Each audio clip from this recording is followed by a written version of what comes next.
Тэгээд одоо би хаанд ажиллана уу?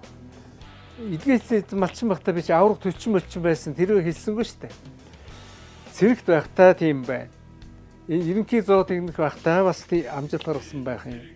Ажилласан салбар, ажилласан салбар болгондоо амжилт гаргаад яваад байсан нэг юм Монголын нэг жирийн төвөө юм байна шүү дээ. Тэгжил харагдчихл тайр нэвтрүүл гэж байгаа шүү дээ. Тийм ээ?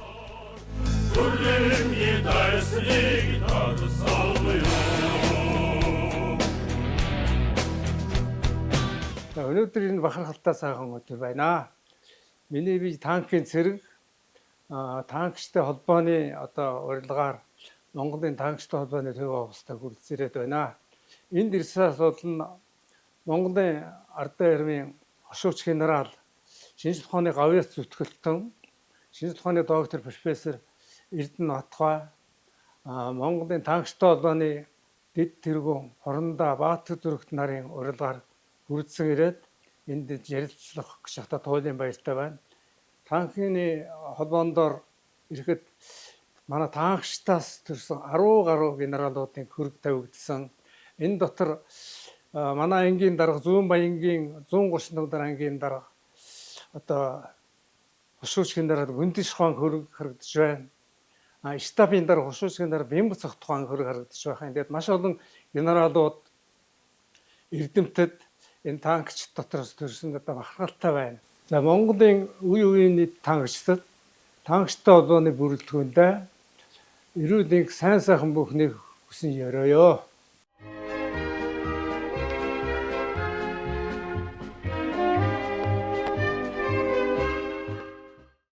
Монгол их орон аймын хязгаар Алтай сайхан нутаг Ховд аймгийн Эрдэнэ бүрэн сумын Хонгоо багийн уугуул цас цамбгар байрханы зүүн суг Ховд голын хөвөө Мохрын ам гэдэг төрсөн Алтай хязгаарын өөлд хүн байна. Манай Ховд аймгийн Эрдэнэ бүрэн сумын Хонгоо багийн Бат очрын лалх ээж маань мөн багийн Шагдаржин юу гэж аав ээж хоёр маань Ховд нутгийн Эрдэнэ бүрэн суманда амьдарч байсан ийм улсууд байгаа. Би одоо аав ээжээсээ зургуулаа айлын том хүүхэд. Тэгээд сургуульд ослоо аав ээжээр өсөн боожоод тэгээд Ховд аймгийн Эрдэнэ бүрэн суманд бага сургуульд суралцаад. Тэр үед одоо илгээлтээр одоо малчин бэлтгэх тийм их ажил өрнөдөг байсан. Тэгээд одоо Ховд аймгийн Эрдэнэ бүрэн сумынхаа Хонгоо багт илгээтэй эзэн малчнаар хөнчин болж 6 жил хонь хариулээд 6 жил хөнчин ийм хөнчин малчин хүүхэд агаад 18 нас хүрээд 90 цент хүргээд ардын цэргийн албанд мордсон ийм түүхтэй. Ховд аймгууд модон овоо гэж байдیں۔ Тэндээс Улаанбаатар хот руу Z130 машин 22 машин цэрэг Ховд аймгаас Улаанбаатарыг зорьсон юм аа. Ингээд эр цэргийн албанд 7 хоног Ховд аймгаас явж ирж цэргийн албан ирсэн. Тэгээд одоо ботход 200 км газар л явдаг. Тэрнээс илүү явдаггүй тийм журамтай байсан юм байл. Их сайхан дэг журамтай. Тэгээд одоо цуваг байнга одоо авчаа цэргийн дарга нар одоо эрд цэрэг болж байгаа эх орноо хамгаалах чад сэтгэл зүйн их сайхан бидлээ. Бид нэр энэ эрд цэрэг очоод ямар анги тохиолдох болоо ямар цэрэг болох болоо гэж хоорондоо ярилж гөөрөлдөөд ингээл явдаг гэсэн. 1972 онд энэ гачууртын харуулсан тохоо гэж тэр үед цэргийн харинтын нэгдсэн харинтын тэр гачууртын харуулсан тохоод байсан юм аа. Тэнд ирж одоо цэргийн комиссар дахин одоо цэргийн үзлэгээр ороод тэндээс одоо хуваарлагдчихсан. Харуулсан тохоо цэргийн харинтны жигсаалын дарга юм аа. Одоо ахлах дөрөв цолтой буян гიშг хөхийн буян гიშг гэдэг багт цэргүүдийг хуваарлахад аль ангид хуваарлах ёстой энэ төр гэхэд энэ цэргүүдийг хуваарлахад их тус. Би тэр дарга одоо Орхон аймгийн Ахмадын хороон дарга байгаа гэсэн шүү. Тэд дурандаа золтоо тэр дарга ирээсээ мартдаггүй юм аа. Энэ танкчин бол хийх хүсээр тавьсан. Тэгээд сонгоны баг даргын сургууль батлан гэж тэнд анх байгуулагдчихсан. Одоо сонгоны болно. Тэнд хуваарлагдаж одоо 66 машинаар баг даргын сургууль батланд хуваарлагдаж ингэж ирсэн. Тэгээд тэнд шалгалт авсан бас тэнд зэргүүдээс. Тэгэхэд одоо батхад өгүүлбэртээ бодлого бодуулж байсан, чээж үсэх хийлгэж байсан. Тэгээд тэрийн хамтлагтай төгсөөд энэ надыг болохоор энэ их жижигхэн биетэй зэрэг байна. Танкын зэрэг шалгалтаа сайн өгсөн.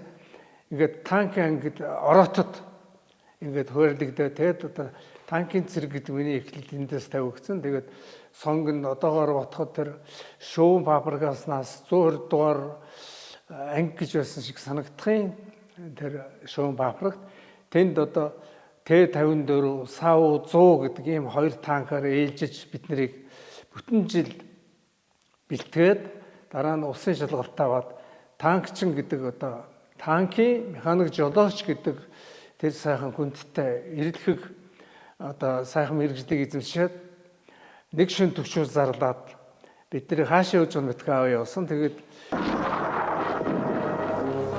тэргүүний ангиудын амжилтыг хөгжүүлэхийн тулд 2 дугаар цуврааны ангиудын байлдаанд оруулах нь давшилтын хурдцыг дөрвөлсгөж улмаар дайсныг бүрэн буцах боломжийг өгдөг юм. Харин 2 дугаар цувраанд байсан танкын ангиудын дарга нар байлдаанд орох тухай үүргийг тавьж зөвлөлтийн танкын ангиуд болон 1 дугаар цуврааны ангиудтай хэрхэн харилцан ажиллах талаар заалт өгж байна.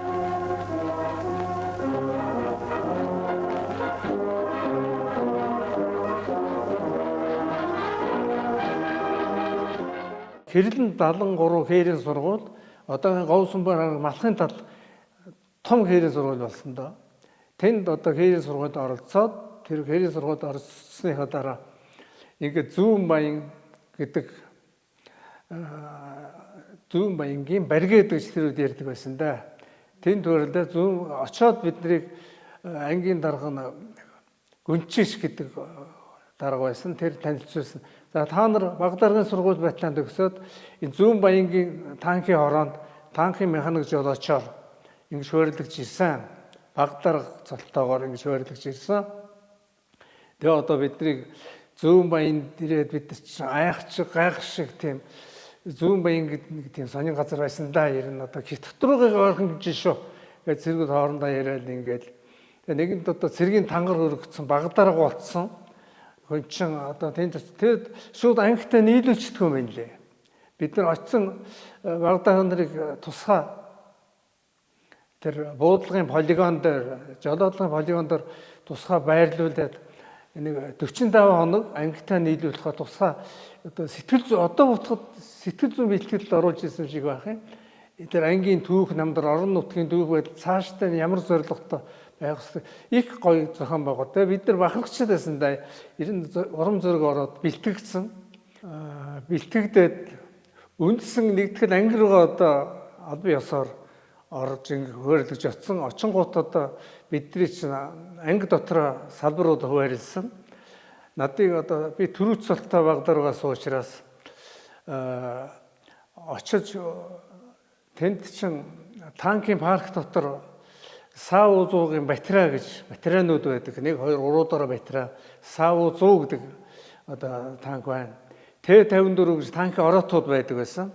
Тэгэд миний хувьд бол танкын батарейнд энэ нөхөр яг намхан нөхөр байна. САУ-100-д салаа орлогчоор хөөрлөе гэж ингэж одоо үндсэн анги дээр очиж танкын парктаар очиж танк хүлээж авах асуудал бараг л одоо юу вэ ч одоо ихэд том хүн болчлоо гэж танк хүлээж танкаасаа сүртгч шиг юм болоод ер нь анги дээр бэлтгэж явахдаа бол сургуулийн танкн дээр бэлтгэлүүдээ хийцэн байсан л да.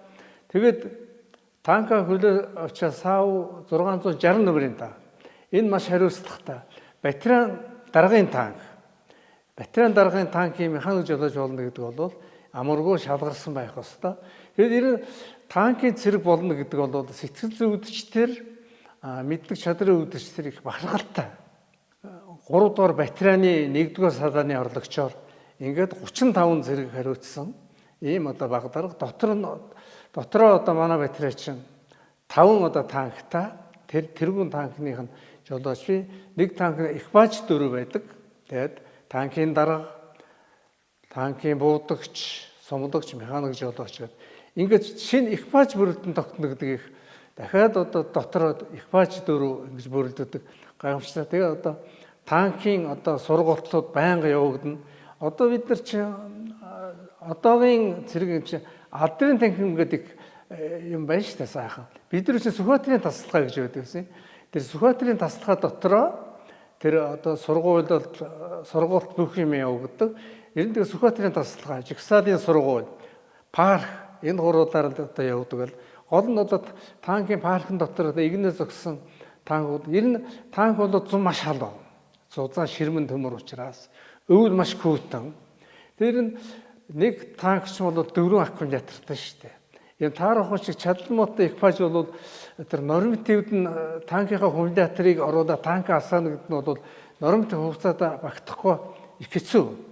Тиймээс танкийн 4 аккумулятор зөвхөн нэг аккумулятор 60 кг шүү дээ. Тэгээд 4 аккумулятор 4 ийм одоо чадал танкыг шаардсан. Тэр танкийн буу маань 9 м урт байдаг. Танк өөр бараг 20 тонн хүнчинтэй ийм танк. Тэгээд танкийн нарийн техник үзүүлэлтийг одоо энд хэлэх шаардлагагүй үстэй. Цэргийн нуус учраас товчхон ингээд ирж байна. Тэгээд ингээд хуйх танкийн цэрэг болсондоо одоо маш их баархалтай.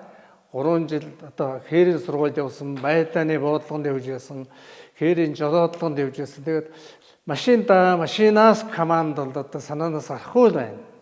За би Т-72А гэдэг танкын дотор одоо сууж байна. Энд экипажийн механик жолоочны суудлага урдаа байна. Одоо миний сууж байгаа суудлал бол буудагчийн яг энэ буудагчийн дуран хараатай энэ суудлаар сууж байна. Яг танкын дотор ороод ирсэн чи одоо үнэхээр гайхамшигтай байна. Тэгээд энэ танкын дотор ороод танк ассан байлдааны маштай даалгавар авсан тохиолдол бол танкын дотор экипажуудад хоорондоо ярих ямар ч бололцоо байхгүй. Бүгд ингээд зөрүүлтийн малгай дотор холбоо ингээд тусгай кодоор ингэж ярилцдаг юм байт юм аа. Тэгээд танкын дотор сууж маш их бахархалтай байна. Би Зүүн Баянгийн 138 дугаар ангид ийм танкийг одоо 3 жил жолоодоод танк хоёрт танкийн экипажаар одоо ир зэргийн алба хаасандаа маш их бахархалтай байна. Одоо энэ танкын дотор би зэргийн алба хааснаас хойш 40 гаруй 50 жилийн өмнө дараа одоо энэ танкын дотор сууж байгаа бахархалтай байна. Бахархаж байна. Хоёрт танкийн зэргээр бахархаж байна. Үеийн олон дайчид, ахмад дайчдууд, генерал, зэргийн эрдэмтэд хурандаа нараараа бахархаж байна. Одоо орчин үеийн танк энэ одоо техник үзүүлэлтүүд маш өндөр түвшинд хүрсэн байгаа. Тийм учраас одоо танкийн зэргийг алба хааж байгаа цаашдаа одоо үеийн танкчид маань танкийн энэ маш одоо хүчрэг зэвсгийн тоноглогдсон бараг одоо зөвлөж хэлбэл сансрын байгууламжийн станц мэт ингээд тоноглогдсон энэ хүч техникийн одоо техник тоног төхөөрөмжийг маш сайн суралцаж гарамгаа сайн эзэмших одоо хэрэгтэй байдаг юм шүү гэж хэлмээр байна.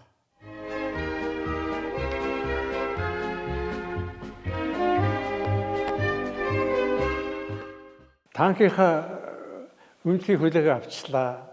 Танкаа хүлээг авчлаа.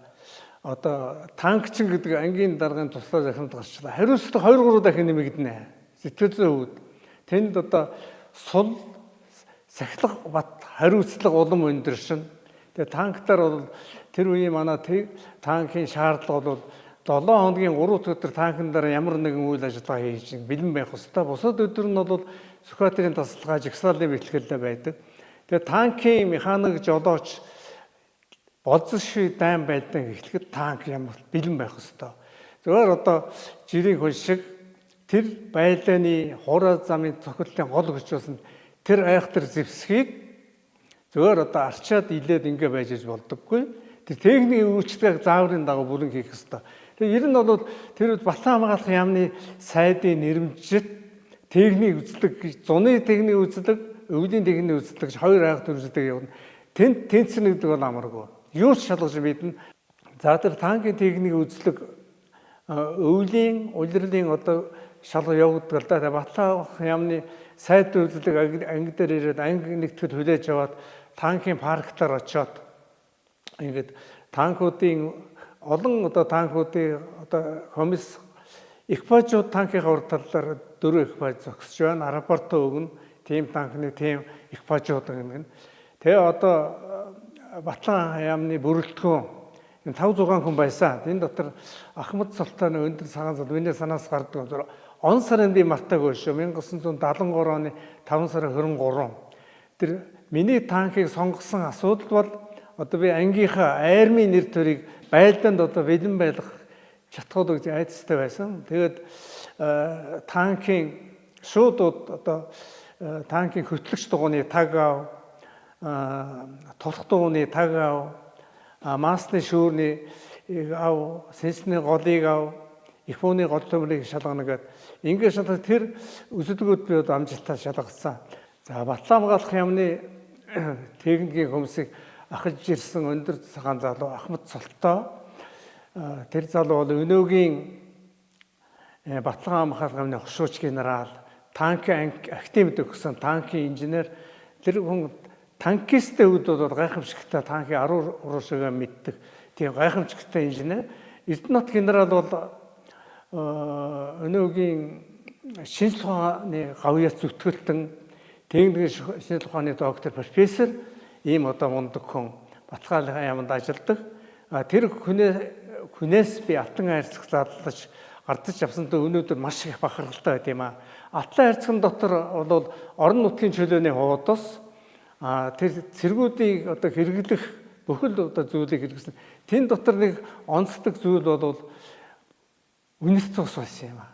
Тэр үе 8 төгрөгийн үнэтэй үнэртэй ус тэн дотроос гарахад тэн дотор над чиг үнэртэй усаар шагнуулсан цэрэг баг байхгүй байсан доо.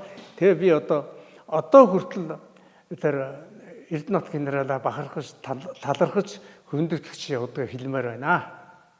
Батлан яамны техникийн үйлчлэгээ танк маань одоо шалгарч манай ангийн 130 нор ангийн одоо байлдааны бэлэн байдал одоо маш амжилттай сайн байна гэдэг үнэлэг авч манай ангийн дарга одоо гүнчиш өндөр үнэлгээ өгч надыг орон нутгийн чөлөөгөр ангийн дарга өөрийнхөө машинаар сайн шандын богоонд суулгаж өгсөн шүү. Энэ одоо гайхамшигтай би ямар дайнд гавьяа голсон биш та. Ийм бахархалтай. Ингэж одоо танкийн цэргийг гайхамшигтай сайн бэлддэг танкчд өөрсдөө тийм сахилгаттай сайн байдаг гэдгийг үлгэр жишээ болсон болов гэж их бахархалтай юу гэдэг. Одоо би хуйг танкийн саяхан хуйг танкийн цэргийн одоо медалаар шагнуулсан дээр бахархалтай байна. Миний медалыг бол одоо танкийн холбооны тэргүүн гүйцэтгэх захирал Баатар зүрэгт хорондоо миний тэр медалыг хошууч генерал Эрдэнэтгөө ардууж өгөөд энэ нэвтрүүлд оролцож байгаадаа дээд зэргийн бахархалтай байна. Техник үйлчлэгээр танкийн тэр миний ярьжсэн танкийн хөтлөгч дугуйны таг одоо хөтлөгч дугуй энэ байна. Энэ хөтлөгч дугуйны энэ тагийг авч энэ маш олон болтлоор боодсон байгаа. Дараа нь тулах дугуйнуудын тагийг авна. Энэ тулах дугуйнуудын таг тустай байх ёстой. Дараа нь 100 мм их бүүний одоо гол төмрийн одоо арчилгаа цэвэрлэгийг одоо харуулдаг. Энийг шалгуулж яасан байна. Тэгээд энэ танкийн банкны одоо тунгаавар шүүр танкны ариун цэвэр танк тундас бензин шатхан бохир өгөл одоо танк одоо унтах аюултай учраас энийг тунгаавар энэ зүйлүүдийг шалгаж яасан санаанаас гарахгүй байна. За одоо би өөрийнхөө танкийн экипажийг яривал одоо би ветеран даргын танкийн механик жолооч байсан. Манай танкийн энэ дарга бол хошооч Ахмад Пүрүдэр жишүүн байсан сумлагч маань Намнан сүрэн гэж сумлагч байсан. Ар хангаан буудагч маань Завхны Найтан бат гэж ингээ манай экипажууд тийм экипажууд байлаа. Тэрийг дурсан сандаж ингээ танхын дотор сууж үнэхээр бахархалтай байна. Тэгээ энэ Оросын 3 танк шиг сайхан дуу айдэм да. Тэгээ аялах.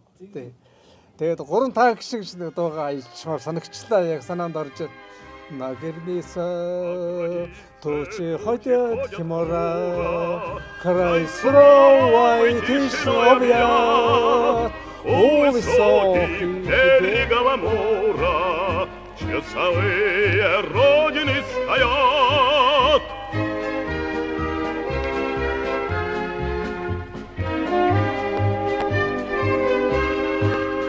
танк гэдэг бол тухайн экипажаасаа маш эр зөрөгтэй эмх цэнгис зохион байгуулалт эрэлхэг байхыг шаарддаг юм хүчтэй нэг юм аа.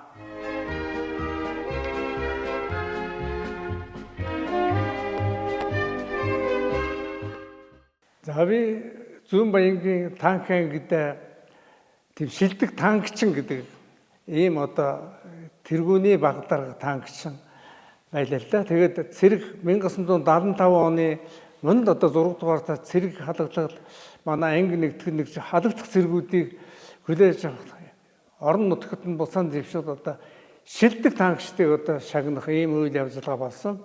Тэгээд би ангиасаа шалгараад, онжоодоосаа шалгараад ангийн дэлгэр тугийн зэрэгт зураг авахулж ангийн дарга, ангийн штабын дарга, ангийн улс төрийн орлогчийн гарын үсгт тамга тэмдэгтэй ийм зургаар шагнууд хүндэт дайчин гэдэг ийм алдартаагаар одоо Зүүн Баянгийн цэргийн албанаас харагдаад явж ирсэндээ бас бахархалтай байд юм аа. Цэргийн алба Зүүн Баянд танкийн хороонд цэргийн алба хаагаад 3 жил цэргийн албаа цэргийн албанаас халагдаад Ховд аймгийн авцалсрын газар одоо Орос мэргэжлийн дагалдангаар ингэж одоо ажлын гараа ихжсэн түүхтэй. Тэгээд Ховд аймгийн авцалсрын газар ажиллаж байхдаа Орос мэргэжлийн дагалдан тэгээд тоогчны мэргэжил эзэмсэн энэ хугацаанд өөрийн гэр бүл болох баяр хүүтэйгээ танилцсаж Ховд аймагт одоо гэр бүл болсон 1975 оны 10 дугаар сарын 5-нд битээр Ховд аймагт гэр бүл болж ирсэн. Ингээд Ховд аймагт авцалсрын газар ажиллангуудаа Ховд аймгийн 10 жилийн 1-р сургуулийн оройн сургууль суралцсаж одоо мэддэг болсроо дээшлүүлэх гэж оройн сургууль суралцж 10 дугаар анги төгсөөд 10 дугаар анги төгсөөд сайн ажилтдаг ажилтан залуучууд ихтэй сургуулийн конкурсанд орохын эрх олгодیں۔ Би тийм амжилтаараа авцалсрын завод ажиллаж байгаад Ховд 10 жилийнхаа сургуулийг төгсөөд конкурст орж энэ Улаанбаатар хотод хөдөө аж ахуйн дээд сургууль суралцахаар ингэж ирсэн. Ингэж одоо Улаанбаатар хотод хөдөө аж ахуйн дээд сургуулийн зоо техникийн анги 5 жил суралцаад ингэж одоо мэдлэг улсаа дээшлүүлсэн түүхтэй маа. За миний гэр бүл гэхээр манайх 6 хүүхэдтэй 4 банд 2 охинтой ийм 8 ам бүлтэй ийм айл хөдөөч хутгаас ажиллаж байгаа Улаанбаатар хотын ийм гүйцэтгэх захиргааны томилтоор 1986 онд Гачуур сүүний санг аж ахуйн ерөнхий зоо техникчээр төвлөгдөж ирсэн юм аа. Тэгэд энэ Гачуур сайхан нутагт би их мэдгшээдэг нь одоо Гачуурт сүүний санг аж ахуй том санг аж ахуй Улаанбаатар хотыг сүүгээр хангах үндсэн үүрэгтэй. Энэ том санг аж ахуй сүүний чиглэлийн үйлдвэрийн хүрийн үржил селекцийн ажил үйлдвэрлэх байдал одоо бэхжүүлэхэд их анхаарал тавьж ажилласан ийм мэрэгжилтэн. Тэгээ манай санг аж ахуй зөвхөн саалчин гэхэд 100 орон саалчин 6 ферм саажийн механикцсан ферм, сангийн энгийн фермүүд ажилладаг байлаа. Саажийн механикцсан фермүүд бол өдөрт өнөө 3 удаа саадаг. Саажийн энгийн ферм 2 удаа саадаг ийм технологитой. Тэгээ жилийн дөрвөн улирал өдөр бүр хагас үтэл сан амралт гихгүйгээр Улаанбаатар сүүн нийлүүлдэг юм үндсэн үүрэгтэй. Тэгээ манай санг аж ахуй улсын тэргүүний санг аж ахуй жил 6 сая литр сүүн өдөрт нийлүүлдэг юм үндсэн үүрэгтэй. Тэр үүргээ одоо нэр төртөө сайн биелүүлж ирсэн. Ийм одоо санг аж ахуй ерөнхий зоо техникчээр би 2000 он хүртэл ажилласан. 1992 оноос Гачуурт улс даяараа бүх аж ахуйнууд хөгжлөгдөж, хөвийн гөвшин шилжиж инх хүртэл нь ажиллаад дараа нь одоо эндээсээ эрдэм шинжилгээ судалгааны ажил хийжсэн юм төвхтэй маа.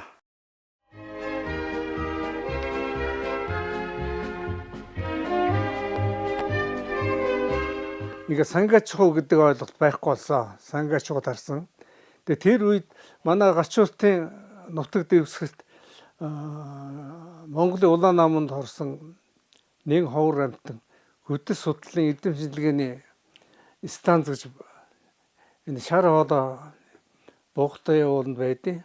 Тэнд одоо эрдэм шинжилгээ судалгааны ажил хийх тийм одоо зар сурталчилгаа явагдсан байд юм аа.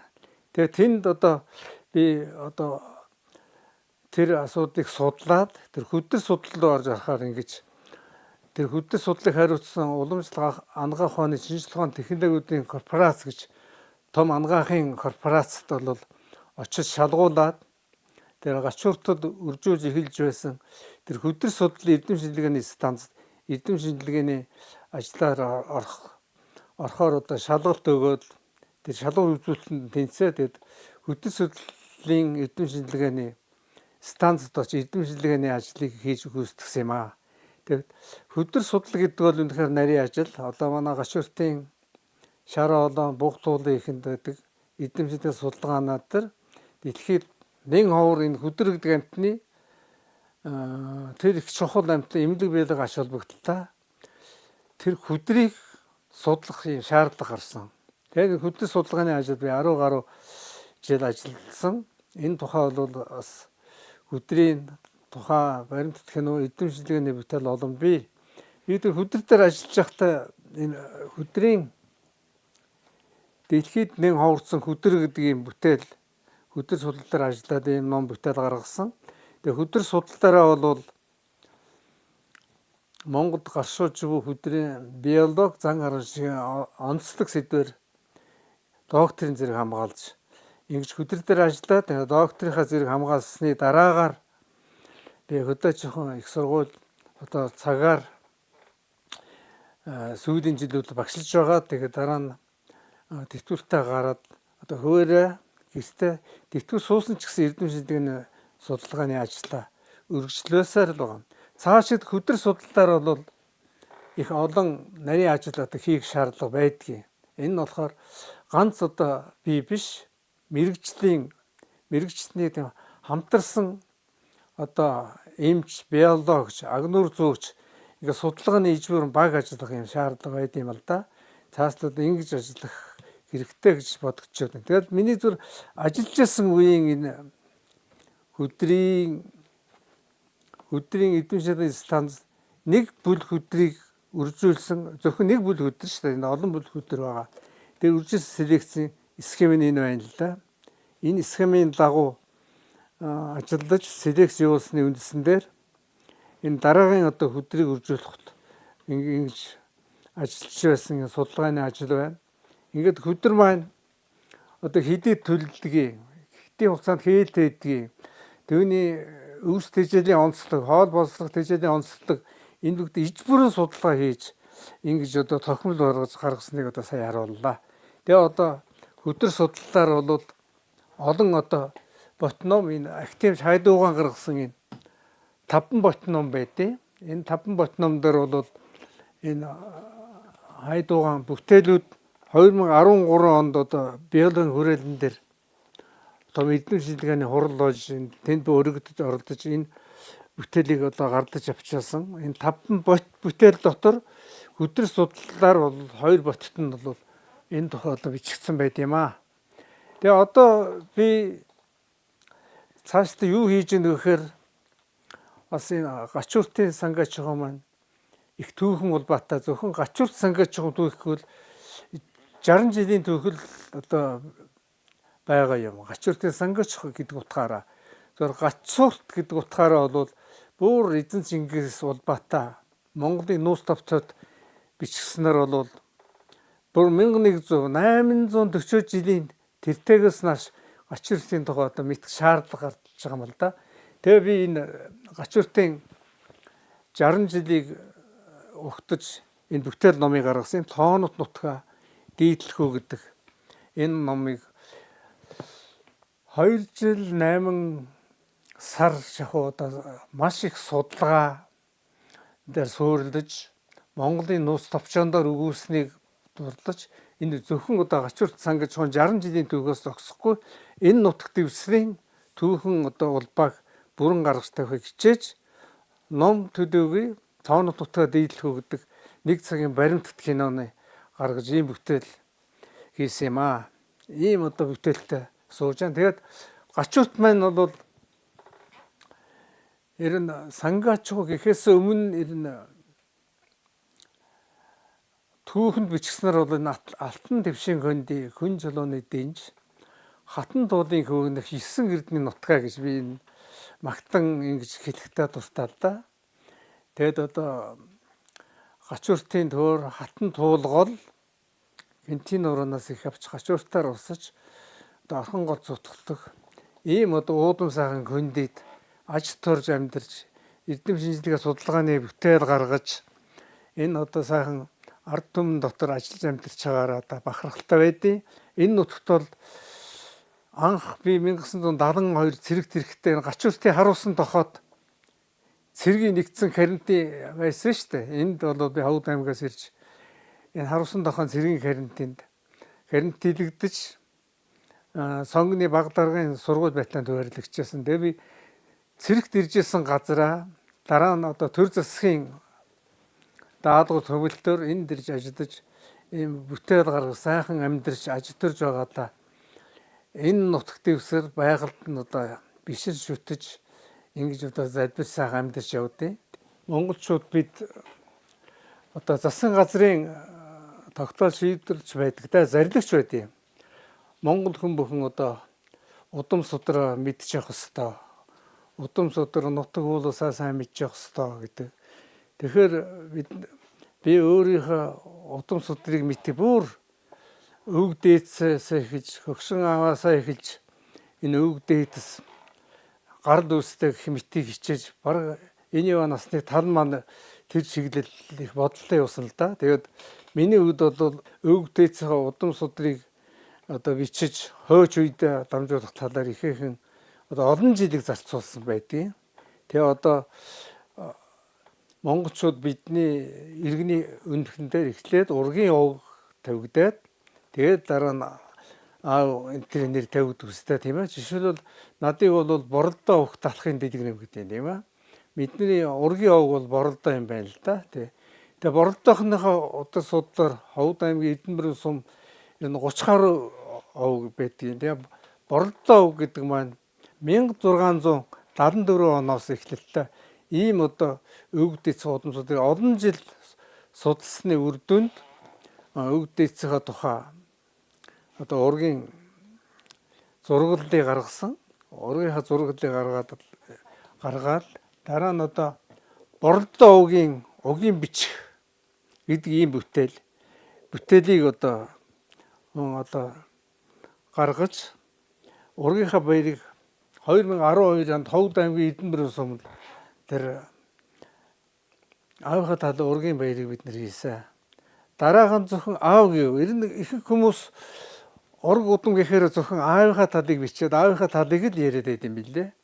Миний хувьд бол ээжийнхаа талыг орхиж болох нагс нарынхаа талын ург удмыг бас сайн мэдэх шаардлагатай гэдэг үүднээс бас энэ хугацаанд ээжийнхаа талын ургийн бас судалж би бол ээжийн талын ургийн бичих ноёдлон 2023 онд манай ээжийн талын ургийн баяр Ховд аймгийн Эдэнбэрийн сумд явсан. Тэгээд тэр ургийн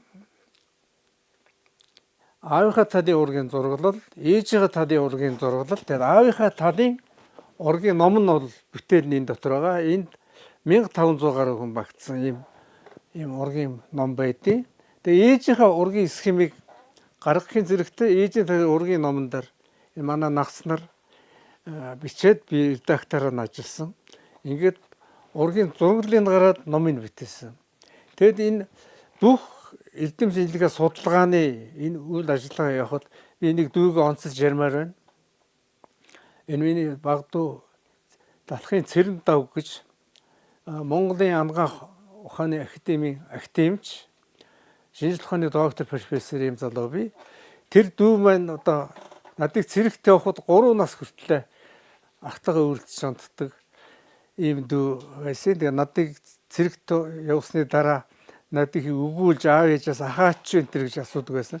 Тэр дүү маань өдөөд одоо академич ботлоо анагаахын шинжлэх ухааны одоо лидерүүдийн төвшин төгсөл төр өндөр төвшин төрсэн ийм эрдэмтэн дүү маань миний энэ бүх эрдэм шинжилгээ судалгааны ажлууд, энэ номын ажлууд бол бүгд одоо тэр дүүгийн номын өргөө, номын сан тэнд одоо номтой холбогдлолтой бүх тоног төхөөрөмжүүд тэнд суурилагдсан учраас тэнд бол ихэнх бүтээл мань тэнд зангидчихтэй хэвлэлэнд ордог юм байдیں۔ Тэгээд тэр дүүдээ бас баярлаж талархаж явдаг хэлий, улам их амжилт хүсье. Тэгээд Монголын зөвлөх хэмж одоо анагаахын шинжлэх ухааны үндэсний их сургуулийн эмнэлэг хариуцсан проектоор ажилладаг юм залуу би тэр энэ дэлгэцсэн дараа гарах. Тэгээд сүүлийн үед би гэстэй ингээд зүгээр байгаад байдаггүй ном энэ тэр үйлдвэрлэсээр л байна. Тэгээд одоо манай хүүхдүүд дотор чи янз янзын мэргэжлийн 6 хүүхд дотороос төрийн цагдаа би, нийтийн хоолны мэргэжилтэн би, инженер залуу байна. Түүх нийгмийн ухааны угсаатан судлаач хүү би, санхүү нэгтлэн ботхын мэргэжлийн охин байна. Баггүй маань хүний хэмж анагаахын шинжлэх ухааны их сургуульд өгсөн Японд мэргэжлийн хэсүүсийн хүү байд юм аа. Тэгэд би ацценер гихч одоо 10 хол гарсан. 20 өгчөө олон ацценерийн одоо дөрвч нь оюутан болсон. Миний зээнэр дотроос тахиандогын олон улсын хэмжээний мастер би зураг зурдаг одоо сайн оюутан байдгийн зургийн одоо шагналаар Монгол улсад одоо тэргүүн байр эзэж байсан. Мөн түүх нийгэм судлаар Монголын нууц товчооны эсэ бичлэгийн урдаанд төрүүлсэн нацагтарч тэмдгийн болзол хангасан ийм бол ач хүү байдیں۔ Тэгээд араасаа энэ ач хүүгээ бас их сайхан өв тэгш хүмүүжилтэй Монголоо гэсэн, эх орноо гэсэн, их нутгаа гэсэн хүмүүжилтэй болгоход нь ачаанартай нийтэд туслахыг хичээж явдаг ийм өвөө болчиход байгаа юм. Тэгээ одоо гэр зур байхтаа зүгээр байхгүй нэлийн одоо судалгаануудыг номнуудыг уншдаг. Энэ одоо Монгол соёнгийн өрөө телевиз гэж нэг сайхан телевиз гардыг захирал гიშг сүрэнтэй. Тэндээс тэр гаргасан энэ баг хурд эрдмийн чуулган гэдэг гიშг захирлан гаргасан энэ Монголын одоо нэр цуутай энэ хүмүүсийн тухай энэ хүмүүсийн жишээгээр ажиллах талаар ийм одоо бүтээлийг би уншиж аваад ингээд судлаад ингээд одоо гэртээ байж байдаг. Дараа нь энэ Монгол гайхамшигт Монгол хүн гэж бас ийм бүтээл энэ одоо бас гарсан бүтээл байдیں۔ Энэ бүтээл дотор би өөрөө энэ дотор бүтээл дотор хөдөр судлаар одоо Монголын ангадагч учраас энэ одоо бүтээл дотор гарсан юм байна. Тэгээ одоо нэгэнт байгаль эколог ийм мэргэжлийн амтнаар ажилладаг учраас энэ манай уран судлалын хөдөөжин ус сургуулийн бусад сургуулиудын нэртэй эрдэмтдийн бүтээл ийм эми ургамлын ийм цэцэрлэгийн ургамал гэсэн нэвтрхий тол бичих. Одоо ингээд энэ дотор Монголын нутагт дэвсгэр дээр байдаг бүхий л одоо ургамал. Тэгээ ер нь бол гачууртайгаа энэ сайхан байгаль агаарт ер нь зүгээр байхыг хичээдгүй ямар нэгэн хэмжээгээр одоо миний шавнэр гихчил яг хөдөр судлалын шав бол 2 шав бий.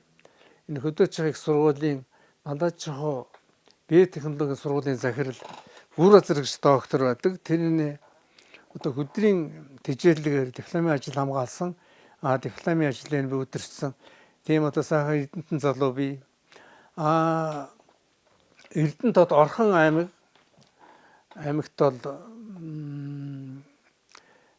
хөдөөж их сургуулийн докторант Намсражийн Батчар гэдэг залуу тэнд одоо зэт тантай бүтээлийн нуруу одоо зэрлэгээр амьдарч байгаа хөдрүүдийн тархас байршны тухай ийм эдгэмшилтэй судалгааны ажил хийж идэх залуу бас байдаг юм аа.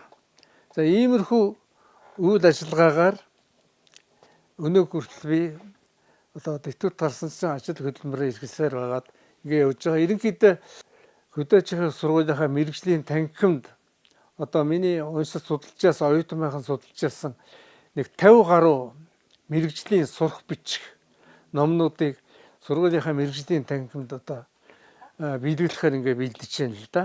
Тэргээ бэлдцэгцлээд ер нь тэгээд миний тэр угсаатан судлаач шинэ одоо гэдэг залуу би тэр бол энэ Монголд Солонгосын соёл иргэншил хэрхэн нөлөөлөв сэдвээр магистрийн зэрэг амгаасан. Тэр хөө одоо аавынхаа тухай Замбууланд амьдрахын утгачаар Алтай хангаан цуурай гэсэн ингээд аавынхаа тухай ном бичих гээд тэрнүүд нь ингээд туслаад явж байдیں۔ Тэгээд яагаад Алтай хангаан цуурай гэдэг байгаа юм бэ гэсэн чи одоо би тэр Алтай сайхан Монгол их орны Алтай сайхан нутаг төрж өссөн. Тэгээд энэ хангаан сайхан нутагт ажил амьдралын одоо Монгол улстай зохион хөвнөмөр оруулж хамаг ажлын бүтээл энд гарсан учраас 40 жил амьдарч байхдаа ингэж гарсан учраас та бол Алтай хангаан цуурай юм аа гэд аюугаа жоохон магтаад жоохон омгшуулаад байгаа юм уу. Тэрүүд би баярлаад улмал одоо ихийг хийж бүтээх хийсэн. Одоо үр хүүхдээ Монгол улсад одоо хэрэгсээтэй салбарт нь ажиллах одоо боловсон хүчний бэлдэж өгсөн гэж бодож байна. Тэгэд одоо дараагийн ирээдүйд нь тэдний үр хүүхдийг одоо Монгол улстай сайхан мэрэгжил мэдлэгтэй зөв төлөвлөсөн сайхан одоо Монгол иргэн болгохын төлөө ингээд асценерл байгаа жоохон анхаарал тавиад ингээд явж байгаа нэг юм иргэн хүн байна. Чи хосон мөрөдөг чөрдөөч бишээ. Их тусмаа бусдыг даган баясагч бишээ. Азан үзэх дуртай чанга харчуудын нэг нэвдээ. Алган тосох дургүй бардам ирсэн нэг нэвдээ.